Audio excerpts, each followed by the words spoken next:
Assalamualaikum warahmatullahi wabarakatuh. Halo anak-anak semuanya. Sebelum memulai pelajaran hari ini, ada baiknya kita berdoa terlebih dahulu. Berdoa menurut agama dan kepercayaannya masing-masing. Berdoa dimulai.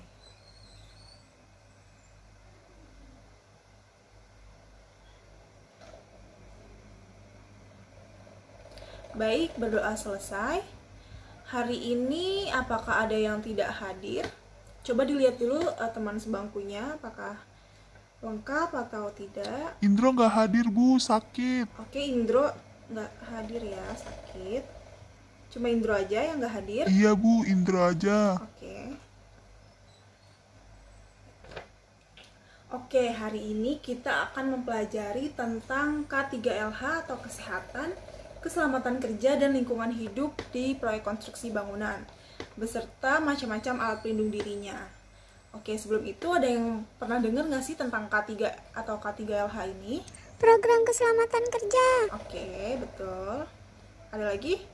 Supaya aman dan tidak terjadi kecelakaan, Bu. Oke, nah kalau misalkan APD nih, alat pelindung diri kan di proyek konstruksi itu banyak ya macam-macamnya. Coba ibu minta satu orang sebutin 5 macam APD di proyek konstruksi yang benar dapat poin. Ada yang berani? Coba angkat tangan. Saya, Bu, Sinta. Oke, coba Sinta ya. Helm proyek, Bu. Oke, 1 benar. Sarung tangan. Oke. Kacamata pelindung. Oke. Hearing protection. Sama sepatu pelindung, Bu. Iya, benar semua. Pintar ya. Ibu catat nih biar nggak lupa. Oke, jadi udah siap belajar belum nih semuanya? Siap, Bu. Oke, semangat ya. Oke, kita lanjut ke materinya. Oke, PPT-nya sudah terlihat ya. Nah, sekarang kita masuk ke bagian pengertian dari K3. Nah, K3 merupakan suatu program kesehatan, keselamatan kerja, dan lingkungan hidup pada suatu perusahaan atau instansi yang memiliki banyak pekerja atau karyawan, dengan tujuan utama yaitu agar para pekerja dapat bekerja dengan aman dan selamat. Nah, menurut International Labour Organization, K3 adalah sebuah upaya untuk 1. Memelihara dan meningkatkan tingkat kesejahteraan fisik, mental, dan sosial yang baik untuk pekerja di berbagai jabatan. Yang kedua, mencegah penyimpangan kesehatan di antara para pekerja. Yang ketiga, melindungi pekerja dalam pekerjaannya dari risiko yang diakibatkan oleh faktor yang bisa menimbulkan kerugian pada kesehatan. Dan yang keempat, menempatkan pekerja dalam lingkungan kerja yang sesuai dengan keadaan fisiologi dan psikologisnya. Keselamatan dan kesehatan kerja memiliki beberapa tujuan, yaitu yang pertama, melindungi dan menjamin hak pekerja terhadap keselamatan dan kesehatannya. Yang kedua, mendapat tingkat kesehatan tertinggi baik untuk buruh, petani, nelayan, pegawai negeri, ataupun pekerja bebas. Yang ketiga, melindungi dan menjamin keselamatan dan kesehatan orang lain selain pekerja di lingkungan kerja tersebut. Yang keempat, menjamin dan mengobati penyakit yang timbul akibat kecelakaan di lingkungan kerja. Dan yang terakhir itu mencegah dan mengobati penyakit yang timbul akibat kecelakaan di lingkungan kerja. Selanjutnya masuk ke syarat K3LH bagi para pekerja. Yang pertama, pekerja harus mengetahui dan memahami secara benar apa yang dimaksud dengan penerapan K3LH dalam kegiatan jasa konstruksi. Kemudian yang kedua, bekerja dan menjalankan pekerjaannya secara benar sesuai dengan ketentuan yang berlaku. Kemudian yang ketiga, menghindari berbagai kemungkinan timbulnya kecelakaan kerja dengan melaksanakan tindakan pencegahan dan perubahan pengawasan serta inspeksi untuk memenuhi keselamatan serta kesehatan kerja. Oke, selanjutnya K3LH memiliki beberapa ketentuan. Yang pertama, yang terhadap keselamatan kerja, yaitu mengantisipasi dan meminimalisir kecelakaan kerja, mengantisipasi, meminimalisir, dan memadamkan kebakaran, mengantisipasi dan meminimalisir bahaya peledakan, memberikan jalur evakuasi pada kondisi darurat, memberikan pertolongan pada kecelakaan kerja, memberikan APD pada pekerja. Yang kedua ada terhadap kesehatan kerja, yaitu mencegah dan mengendalikan penyakit yang diakibatkan oleh kerja, memelihara kebersihan, kesehatan, dan ketertiban, menjaga suhu dan kelembapan udara yang baik dengan menyediakan ventilasi udara yang cukup, Dan yang terakhir, mengantisipasi serta mengendalikan adanya penyebaran suhu, kelembapan, debu, kotoran, asap, uap, gas, radiasi, kebisingan, dan getaran. Oke, selanjutnya di sini ada faktor-faktor penyebab terjadinya kecelakaan kerja.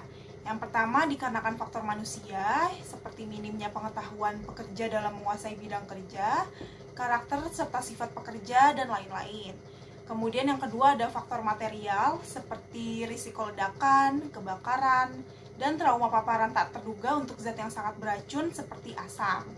Kemudian yang ketiga ada faktor peralatan. Di sini jika pemeliharaan atau perawatan mesin kurang baik, akan membuat mesinnya tak dapat bekerja dengan maksimal, sehingga dapat menyebabkan kecelakaan kerja. Kemudian ada faktor lingkungan. Lingkungan mengacu pada keadaan tempat kerja seperti suhu, kelembapan, kebisingan, udara, dan kualitas pencahayaan merupakan contoh faktor lingkungan. Kemudian yang kelima ada faktor proses, yaitu termasuk risiko yang timbul dari proses produksi dan produk samping seperti panas, kebisingan, debu, uap, dan asap. Oke, selanjutnya kita masuk ke alat-alat pelindung diri di proyek konstruksi. Yang pertama itu ada alat pelindung kepala atau helmet yang memiliki fungsi untuk mencegah risiko kejatuhan benda-benda tajam dan berbahaya yang akan jatuh ke kepala kita. Nah, warna safety helmet ini ada berbagai macam yang dibedakan berdasarkan tingkat jabatannya. Yang pertama itu ada warna kuning yang biasa digunakan oleh operator, subkontraktor, atau pekerja umum. Kemudian warna biru biasa digunakan oleh supervisor lapangan, pekerja yang berhubungan dengan kelistrikan, ataupun operator teknis. Kemudian helm warna hijau ini biasa digunakan oleh pengawas lingkungan atau pekerja kontraktor taman. Kemudian warna merah biasa digunakan oleh safety officer yang bertanggung jawab pada pelaksanaan K3LH pada proyek konstruksi. Kemudian warna orange biasa digunakan oleh para tamu perusahaan yang berkunjung ke proyek. Kemudian helm warna putih biasa digunakan oleh pekerja yang memiliki jabatan manajer, pengawas, insinyur, dan mandor. Dan yang terakhir itu warna coklat yang biasa digunakan pada pekerja dengan bidang tugas pada aplikasi panas tinggi, misalnya tukang las. Selanjutnya ada alat pelindung mata atau kacamata pelindung yang berfungsi untuk melindungi mata dari debu, serbuk kayu, percikan logam, bahan kimia, dan benda-benda asing lainnya yang membahayakan mata. Selanjutnya yang ketiga di sini ada alat pelindung pernapasan atau masker yang terbagi menjadi beberapa jenis tergantung pada kondisi dan situasinya serta tujuan penggunaannya di lapangan. Selanjutnya di sini ada alat pelindung pendengaran atau hearing protection, yaitu digunakan untuk mencegah rusaknya pendengaran akibat suara bising di atas ambang aman. Nah, di sini alat pendengarannya dibagi atas dua, yaitu earplug dan earmuff yang biasa digunakan di proyek konstruksi. Yang earplug ini adalah alat pelindung telinga yang digunakan dengan cara dimasukkan pada bagian luar dari lubang telinga, yang terbuat dari bahan foam atau busa dan juga bisa terbuat dari karet. Kemudian yang kedua itu ada earmuff. Earmuff ini memiliki model seperti headset yang biasa kita gunakan untuk mendengarkan musik, yang kayak gini. Nah, ini tuh digunakan untuk mengurangi intensitas suara dan juga meredam suara dari lingkungan sekitar. Selanjutnya alat pelindung tangan atau sarung tangan yang biasa digunakan untuk melindungi tangan dari cedera lecet ataupun terluka, misalnya dalam pengerjaan pembesian fabrikasi dan penyetelan, mengelas, dan juga membawa barang yang membahayakan dan korosif seperti asam dan alkalin. Kemudian ada jenis-jenis sarung tangan. Yang pertama itu sarung tangan kulit, biasa digunakan untuk pengerjaan las, pemindahan pipa, dan lain-lain. Kemudian sarung tangan katun digunakan untuk pengerjaan besi beton, bobokan, dan batu, dan juga melindungi sewaktu naik tangga ketika melakukan pekerjaan di ketinggian. Kemudian sarung tangan karet yang biasa digunakan pada pengerjaan listrik supaya tidak terjadi bahaya kena arus listrik. Selanjutnya alat pelindung kaki atau sepatu keselamatan atau safety shoes. Ini biasanya digunakan untuk menghindari kecelakaan yang diakibatkan tersandung bahan keras seperti logam atau kayu, terinjak benda tajam, terhimpit beban berat, serta terhindar dari luka bakar pada saat mengelas. Kemudian ada tali atau sabuk pengaman atau safety belt yang merupakan alat yang dipakai untuk menghindari terjadinya kecelakaan kerja yang diakibatkan terjatuh dari ketinggian. Kemudian di sini ada rompi safety yang berbahan polyester yang didesain khusus dan disertai reflektor atau pemantul cahaya. Alat ini itu digunakan untuk mengurangi resiko kecelakaan kerja, terutama pekerjaan yang dilaksanakan sewaktu malam hari, supaya terlihat oleh pekerja yang lain dan meningkatkan tingkat kewaspadaan saat bekerja di keadaan yang gelap. Oke, yang terakhir ada pakaian pelindung yang biasa digunakan untuk pakaian pelindung tahan api sewaktu mengelas, pemotongan atau gerinda jika dibutuhkan, dan juga bisa digunakan sebagai jas hujan pada saat kondisi hujan. Oke, materinya sudah selesai. Ada yang ingin ditanyakan? Dari saya gak ada, Bu. Insya Allah paham, Bu. Yakin nih udah pada paham semua? Oke deh, kalau udah pada paham kita masuk ke kuis ya. Oke, kalau udah pada paham semua, sekarang saya yang akan memberikan pertanyaan ya. Oke, yang pertama, di sini ada pertanyaan yaitu pekerja konstruksi terpleset dan jatuh ketika memasang kerangka baja ringan untuk atap rumah 3 lantai. Nah, setelah diselidiki ternyata pekerja tersebut tidak menggunakan APD dengan lengkap. Alat pelindung apakah yang seharusnya digunakan pekerja untuk menghindari terjatuhnya dari ketinggian? Oke, ayo coba ya. Oke, coba Rina jawab. Helm proyek bukan, Bu? Yakin, itu kan pekerjanya sudah menggunakan helm. Coba, yang lain ada yang bisa bantu? Oke, Rio coba. Yang tali, Bu, yang body harness. Oke, bener ya. Tepuk tangan. Oke, pertanyaan kedua yaitu sarung tangan atau safety gloves yang dapat melindungi tangan saat bekerja dengan listrik adalah, ini ada di jenis-jenis sarung tangan ya, jenis-jenis bahan sarung tangan. Ini jawabnya bareng-bareng aja karena mudah, oke? 1, 2, 3. Sarung tangan yang bahan kulit.